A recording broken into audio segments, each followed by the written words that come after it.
मैं first time आपको मैं अपने यूट्यूब चैनल पे ये ज्योग्राफी क्लास 6 का मैं एक्सप्लेन करने जा रहा हूँ। वन बाय वन करके मैं चैप्टर एक्सप्लेन करूँगा। अगर आपको अच्छा लगता है तो please subscribe and like also. Today हम लोग ये कोशिश करेंगे कि इसके जो पैराग्राफ दिए हैं, जो भी पेज के अंदर लिखा हुआ है, इसको और बेटर तरीके से समझेंगे और मैं इसको हिंदी में ही एक्सप्लेन करूँगा। और लेट्स स्टार्ट। ये आपका चैप्टर है the earth in the solar system, geography class 6 का ये चैप्टर है। क्लास 6 का आपके जानते हैं ये ज्योग्राफी के चैप्टर है। हम देखेंगे इस पैराग्राफ के अंदर क्या लिखा हुआ है और जानने की कोशिश करेंगे एक्चुअली में हमें एनसीईआरटी क्या बताना चाह रहा है। Now how wonderful it is to watch the sky after sunset. कह रहा है कितना अद्भुत लगता होगा जब रात में जब आपका सूर्य अस्त हो जाता है, तो किस तरह से हमें रात में जब हम आसमान देखते हैं तो किस तरह से नज़र आता है, उस चीज़ के बारे में यहाँ पे बात हो रही है। One would be first notice one two bright dot shining in the sky. Soon you would see the number increase. You can't count them anymore. The whole sky is filled with tiny shining objects. Some are bright, some are other dim. It's as if the sky is stuffed with diamond. They all appear to the twinkle, but if you look at them carefully, you will notice that some of them do not twinkle as the other do. They simply glow without any flicker, just as the moonshine.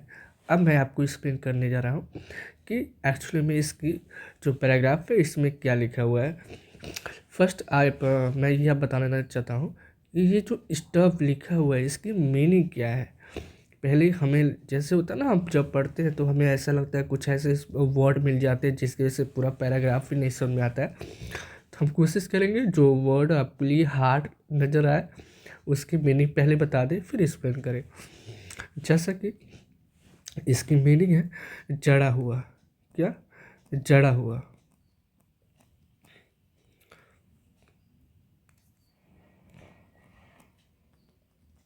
Okay now, जैसा कि मैंने पहली line बताया है कि किस तरह से जब रात हो जाती है तो हमें आसमान किस तरह से अद्भुत दिखते हैं, नज़ारे दिखते हैं। और एक बार हम नोटिस भी करते हैं कि इस तरह से छोटे छोटे जो डॉट की तरह हमें शाइनिंग करता है आसमान। हमने जल्द ही ये भी देखा कि किस तरह से ये बढ़ते जाते हैं आसमान में। जैसे आपका जो सन है डाउन होता है, सनसेट होता है, तो धीरे धीरे जैसे दिखना स्टार्ट हो जाता है, जैसे कितने सारे डॉट्स आसमान में आ गए हैं लाइक। फिर यहाँ पे बोला भी है the whole sky is filled with tiny shining object. छोटे छोटे छोटे टेनी ऑब्जेक्ट लाइक स्टार आप समझते ही होंगे, वही आपको एक छोटे छोटे छोटे डॉट की तरह नज़र आएंगे आपको एकदम चमकते हुए। जैसे लगेगा कि जो डायमंड, जो हीरा है, हीरे किससे हमारा आसमान क्या हो गया है, जड़ दिया गया है। और हमें ऐसे भी फील नज़र आते हैं कि ट्विंकल का मतलब आप लोग जानते होंगे कि एक बार जलना होता है फिर बुझना होता है, जलना होता है बुझना होता है, जलना बुझने को हम ट्विंकलिंग कहते हैं।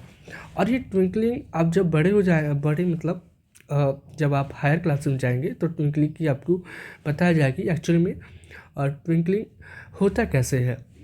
अभी आप बस इतना समझिए कि ट्विंकलिंग का मतलब है एक बार दिखना फिर ना दिखना, दिखना ना दिखना, इस तरह से अपीयर होता है आसमान में। लेकिन अगर आप ध्यान से देखोगे, नोटिस करोगे कि ये ट्विंकल नहीं हो रहा है। ठीक है, ये ट्विंकल नहीं हो रहा है। They simply glow without any flicker, just as the moon shine. जिस तरह से हम आसमान में मून को देखते हैं बिल्कुल वैसा ही हमें स्टार भी दिखता है। लेकिन कुछ ऐसे फिजिक्स के नियम हैं जो हम पढ़ेंगे तो समझ में आएगा कि वहाँ पर क्यों एक्चुअली हमें ट्विंकल किस तरह नज़र आते हैं, दिखते हैं। इस पैराग्राफ में यहाँ तक यही लिखा हुआ था कि आसमान में हम जब देखेंगे तो बहुत अद्भुत नज़ारे देखेंगे। हमें धीरे धीरे हम नोटिस करेंगे कि किस तरह से डॉट्स आसमान में बढ़ते चले आ रहे हैं, वो डॉट्स शाइनिंग का रूप लेते हैं और चमकता है, और वो कुछ नहीं होता है, स्टार ही होता है जो कि हमें रात के समय दिखता है। और जैसे लगता है कि आसमान डायमंड से भरा पड़ा है या भर गया है।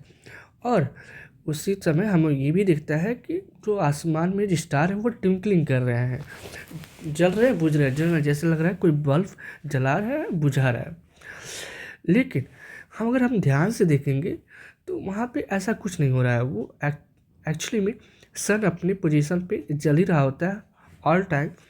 बस हमें धरती से ऐसा महसूस होता है कि वो ट्विंकल कर रहा है। और जैसे हमें ये बताया गया लास्ट की लाइन में कि मून जो है शाइन करता है, उसी तरह से सन भी आसमान में स्टार भी शाइन करता है। ये हमारा पैराग्राफ ख़त्म हो गया। अब साथ में ही इसको देखेंगे कि क्या लिखा हुआ है, हम पढ़ेंगे। फर्स्ट इस पैराग्राफ पे नज़र डालते हैं एक्चुअली में क्या बताया जा रहा है इसके अंदर। Along with this bright object, you may also see the moon on most of the days. It may, however, appear at different times in different shape at different position. You can see the full moon only once in about a month's time. It each full moon night or Purnima. A fortnight later, you can't see it at all. It is a new moon night or Amasya. On this day, you can watch the night sky best provided it is a clear night. Actually में इस line में ये हमें बताया जा रहा है। पहला हम ये देख लेते, पहले हम डिसाइड ये किया था कि जो हार्ड वर्ड है उनकी पहले मीनिंग देख लेते हैं कि क्या लिखा हुआ है। तो कई बच्चों को नहीं समझ में आता है तो उनको भी लेके चलना है। तो मुझे लगता है ये वाले वर्ड बहुत बच्चों को नहीं समझ में आया होगा। तो फोर्टनाइट का मतलब होता है 14 डे। व्हाट?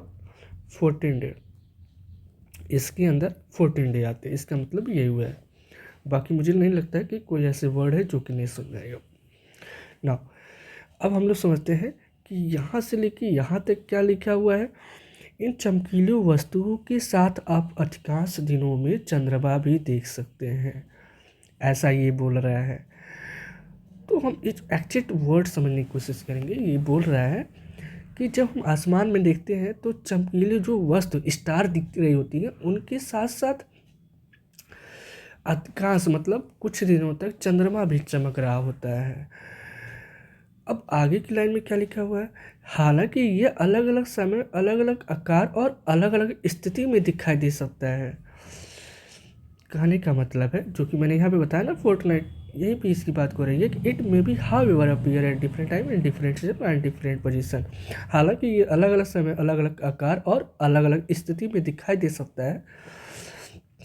अब आप जब हायर क्लास में जाओगे या पहले ही बता दिया गया होगा कि आप समझिए ये आपका अर्थ का ये फ्लैट है। अब ये चंद्रमा ऐसे जा रही होगी तो जो ये ड्यूरेशन होता है, यहाँ पे अलग अलग आकार की, अलग अलग शेप की आपको चंद्रमा दिखेगी। मान लीजिए यहाँ पे अगर आपको अगर आपको ये मैं बता सकूँ, मैं समझा सकूँ आपको, ऐसे मान लीजिए अगर ये चंद्रमा है,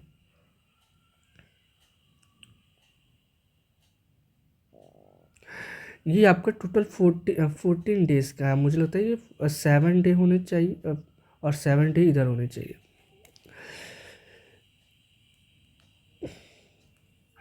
पहले क्या होता है, हमें फुल मून दिखता है, फिर थोड़ा कम होता है, फिर थोड़ा कम होता है, फिर ऐसे दिखता है, फिर ऐसे, मतलब ऐसे से कम होते होते यहाँ पे आपको एक समय ऐसा आएगा कि मून नहीं दिखेगा। तो यही कहना चाह रहा है इस लाइन में कि यह अलग अलग समय, अलग अलग आकार और अलग अलग स्थिति में दिखाई दे सकता है। मुझे लगता है यहाँ तक आपको समझ में आ गया होगा। और आगे हम क्या देखते हैं, क्या लिखा हुआ है। आप पूर्णिमा को लगभग एक महीने में केवल एक बार ही देख सकते हैं। ये पूर्णिमा की रात या पूनम है। ये पखवाड़े के बाद आप इससे बिल्कुल भी नहीं देख सकते। ये अमावस्या की रात अमावस्या है। इस दिन यदि रात साफ हो तो और रात के आकाश में सबसे अच्छी तरह से देख सकते हैं। ये यहाँ पे यही लिख रहा है कि भाई अगर आप फुल मून से महीने में एक बार ये दिख सकता है, जैसे इस तरह से, ठीक है। और उस दिन को हम बोलते हैं पूर्णिमा। क्या बोलते हैं? पूर्णिमा बोलते हैं। क्या बोलते हैं? पूर्णिमा बोलते हैं। ओके। अब पूर्णिमा, जैसा कि इस लाइन में बता ही दिया गया कि पूर्णिमा महीने में एक ही बार आएगा तो आएगा, तो ये 14 दिन की फोर्टनाइट पीरियड होती है।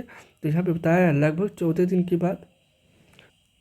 सॉरी फॉर डिस्टर्बेंस, हम यहाँ पे थे, हम क्या समझ रहे थे? It is a full moon night, पूर्णिमा और फोर्टनाइट लेटर। हमें ये बताया गया है कि लगभग जो फुल मून है हर 14 दिन के बाद ही आता है, तो इसलिए कह रहा है महीने के एक दिन हमें देखेगा पूर्णिमा। अब कह रहा है यहाँ पे न्यू मून, रात में हमें जिस दिन न्यू मून का मतलब होता है आसमान में आपको कुछ नहीं दिखाई देगा, मून एकदम डार्क दिखाई देगा। ऐसा क्यों होता है? डार्क क्यों दिखाई देता है? बिकॉज सन की लाइट है वो यहाँ तक नहीं पहुँच पाती है, इसलिए रिफ्लेक्ट भी नहीं होता। और जब रिफ्लेक्ट नहीं होगा तो हमें मून दिखेगा भी नहीं। या मून नहीं दिखेगा, उसी को हम न्यू मून बता देते हैं और उसका नाम रखा गया है अमावस्या। क्या? अमावस्या। इस दिन के लिए you can watch the night sky best. आपको ये सारे जो रिजल्ट, ये क्रम जो चल रहे होते हैं, ये आपको बेस्ट व्यू कब दिखेगा? जब आसमान आपका साफ रहेगा, तब आप देखना वहाँ पे इस तरह से आपको दिखाई। डेली आप क्या कर सकते हो? डेली शाम रात में 7 डे नोटिस करना कि मून की जो आकार है, साइज है, आपको बदलती हुई नज़र आएगी। ठीक है ना? अब हम लोग चलते हैं नेक्स्ट पैराग्राफ में। यहाँ पे क्या बताया जा रहा है?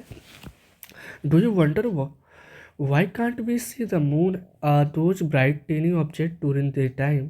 It is because the very bright light of the sun does not allow us to see all these bright objects of the night sky. कह रहा है कि आपको जानकर आश्चर्य नहीं होगा मून को लेके या ब्राइट स्टार को लेके। डे टाइम की भी बात बोल रहा हूँ मैं, क्योंकि it is because the very bright light of the sun does not allow us to see all the bright objects of the night sky. कहने का मतलब है, इस पैराग्राफ में क्या बोला जा रहा है कि हमें एक क्वेश्चन माइंड में आना भी चाहिए। रात में ये सारी चीज़ें दिख रही होती हैं कि स्टार हमें टिमटिमाते हुए नज़र आ रहे हैं, चंद्रमा हमें दिख रहा है, लेकिन दिन में ऐसा क्यों नहीं होता है? बिकॉज यहाँ पे बताया गया है कि सन की जो लाइट होती है बहुत ज़्यादा होता है, इसके कारण से ये सारी चीज़ें छुप जाती हैं दिन के समय और हम नहीं देख पाते हैं, और इस चीज़ को हम रात में ही देख पाएंगे। आगे क्या लिखा हुआ है हम उस पर चलते हैं। इस पैराग्राफ में क्या लिखा हुआ है कि the sun, the moon, all those objects shining in the night sky are celestial body. ये बहुत इंपॉर्टेंट है, आप इसको नोट्स कर लेंगे, नोट्स भी बनाते चलेंगे तो बेटर होगा। या आप एक बेस्ट आइडिया है कि एक पेज लीजिए या एक रफ कॉपी बना लीजिए, 1 2 3 करके ऐसे नंबरिंग करके आप एक टॉपिक लिख लीजिए। जैसे सेलेस्टियल बॉडी लिख लीजिए, जो मेन है, स्टार लिख लीजिए। और जब आप रिवाइज करने बैठेंगे तो इस वर्ड को देखेंगे ना, तो वैसे ही माइंड में आ जाना चाहिए कि इसके बारे में क्या बताया गया है। अंडरस्टैंड? सो जो हमारा सूर्य है, चंद्रमा है और बाकी जो ऑब्जेक्ट जो शाइन कर रहे हैं रात के समय, उन सभी को लेके हम क्या बोल देते हैं? This is a celestial body ना। इसको अगर आप पढ़ रहे हैं, फर्स्ट टाइम आप रीडिंग करिए बुक को अच्छे से।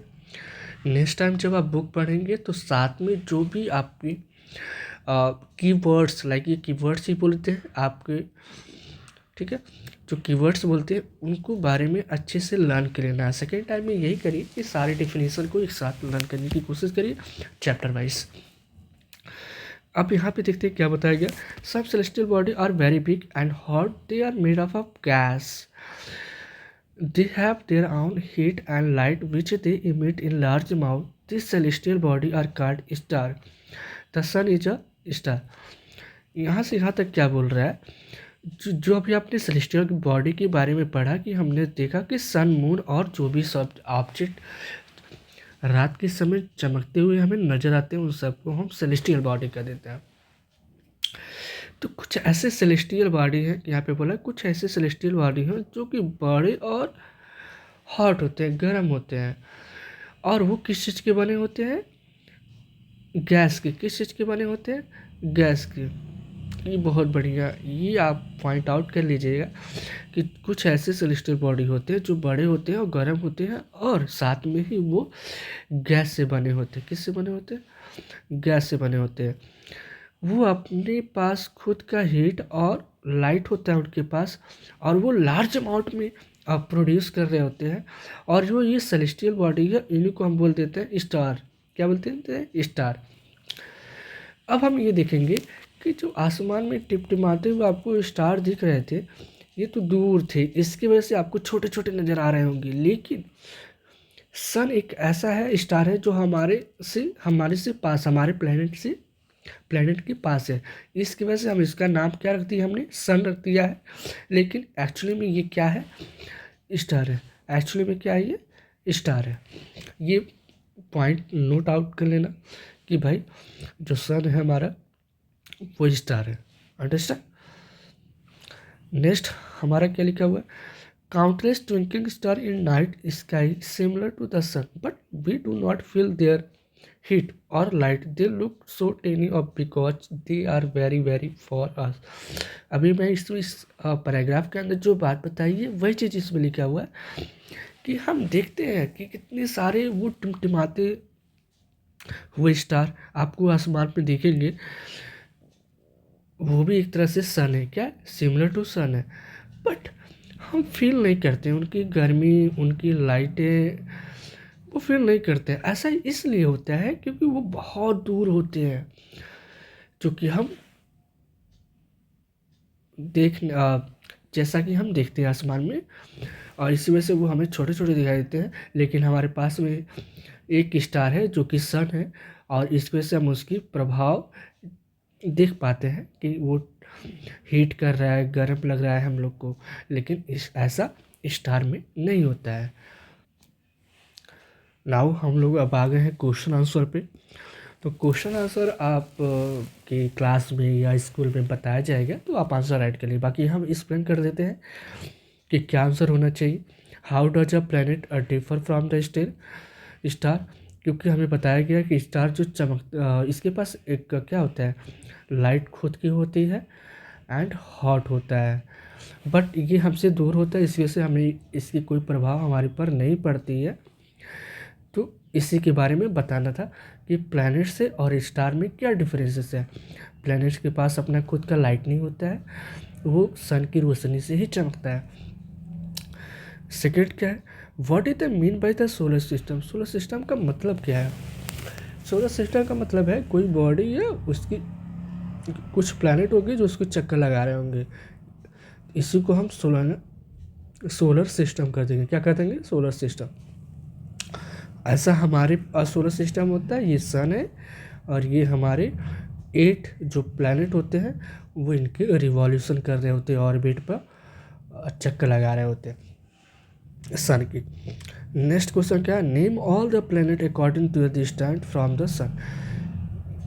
ये आपको इस चैप्टर के अंदर मिल जाएगा, वेरी इजी आंसर हमें पता ही होगा। फर्स्ट हमारा मरकरी है, सेकेंड वेनस है, थर्ड इज अर्थ है, and fourth is Mars and Jupiter, Saturn, Uranus, Neptune. ये टोटल 8 हो गया। फिर नेक्स्ट क्वेश्चन क्या करें, why is the earth is called unique planet. हमारा अर्थ क्यों बोला जाता है कि यूनी प्लैनेट है, बिकॉज हमारे अर्थ में क्या है, लाइफ है। क्या है, लाइफ है। और बाकी जो प्लैनेट है मुझे लगता है अभी तक सर्च उतना प्रॉपर हुआ है कि नहीं हुआ है, तो जिससे पता चला है कि बाकी प्लैनेट पे अभी लाइफ नहीं है, अभी भी सर्च चल रहा है। सो इस वजह से हमारा सोलर सिस्टम के अंदर प्लैनेट जो अर्थ है वो यूनिक है, क्योंकि इसके अंदर पानी भी है, कार्बन डाइऑक्साइड भी है, लाइफ भी है, बाकी ऐसे प्लैनेट पे नहीं है एक साथ। नेक्स्ट क्वेश्चन क्या है, why do we see only one side of the moon. हमने इस चैप्टर के अंदर पढ़ रखा है कि ये मान लीजिए अर्थ है, ये आपका क्या है, मून है। जब मून अर्थ के चक्कर लगा रहा होता है, रिवॉल्यूशन कर रहा है, तो टोटल 27 डे लगता है। हमें इस साथ में ये भी जानना होगा, जो मून अपने जगह पे चक्कर लगा रहा होता है तो ये भी टोटल 27 डे लेता है। इसकी वजह से हमें दिख पाता है उसका दूसरा face. Understand. Now next question है, what is the universe. Universe इस चैप्टर के अंदर बिल्कुल बताया गया है कि यूनिवर्स किसे कहते हैं। जैसा कि अभी मैं दिखा देता हूँ, सी एक थोड़ा सा एग्जाम्पल लेके हम लोग समझ लेते हैं। मान लीजिए आप है, फिर अर्थ, फिर सोलर सिस्टम। सोलर सिस्टम के अंदर कौन आता है, सोलर सिस्टम किसके अंदर आता है, मिल्की वे गैलेक्सी के अंदर आता है, फिर यूनिवर्स। इस तरह से बहुत सारे यूनिवर्स बहुत सारे ऐसे गैलेक्सी आपको मिल जाएंगे किसके अंदर, यूनिवर्स के अंदर। ठीक है, तो यूनिवर्स जिसके अंदर बहुत सारी गैलेक्सी हैं, बहुत सारे सोलर सिस्टम होंगे, फिर अर्थ जैसा प्लैनेट हो सकता है, अभी भी सर्च चल रहा है। अब हम देखते हैं, टेक द करेक्ट आंसर। पहला, the planet known as the earth का ट्विन वेनस, जो कि इस चैप्टर के अंदर बताया गया है। Which is the third nearest planet, अभी मैंने बताया ना 1 2 3, तो हमारा अर्थ हो गया। All the planet move around the sun each. अब ये भी बोला गया कि जो सन की जो पाथ है, जो रास्ते हैं रिवॉल्यूशन करने के लिए, चक्कर काटने के लिए, वो कैसा है। तो जहाँ तक इस चैप्टर के अंदर बताया गया, सर्कुलर तो नहीं है। अंडरस्टैंड, सर्कुलर नहीं है, तो इसलिए ये ऑप्शन नहीं होगा। रेक्टेंगुलर भी नहीं है, रेक्टेंगुलर का मतलब भी आप लोग समझते होंगे, इस तरह से ये भी नहीं है, तो ये है। ठीक है, long path. The polar star indicates the direction to the sun. Polar star indicate the direction to the, किसकी बताता है, अगर कह रहा है जो हमने इस चैप्टर के अंदर पढ़ा ही है, पोलर स्टार जो होता है अर्थ में, जब हम देखते हैं पोलर स्टार को, तो वो कौन सी डायरेक्शन बता रहा होता है, वो नॉर्थ डायरेक्शन बता रहा होता है। चलो नेक्स्ट चलते हैं। अब ये हमारा ये हमारा चैप्टर का लास्ट पेज है। Asteroid are found between the, अभी मैंने चैप्टर के अंदर देखा है कि जो मार्स है और जुपिटर है, इसके अंदर आपको मिल जाएंगे asteroid. Okay, fill in the blanks, a group of star